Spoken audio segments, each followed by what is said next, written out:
Fala galera, Auto Car House na área. Galera, a dica de hoje: Jeep Renegade com rangido atrás na suspensão.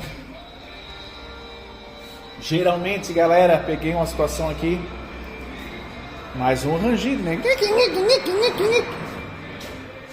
Coxinho do amortecedor traseiro.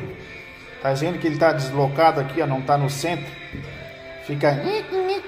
A haste do amortecedor fica presa ali, né? Coxinho detonado. Ficou ligado? Então segue nós para mais uma dica, porque dica boa é dica compartilhada. Valeu!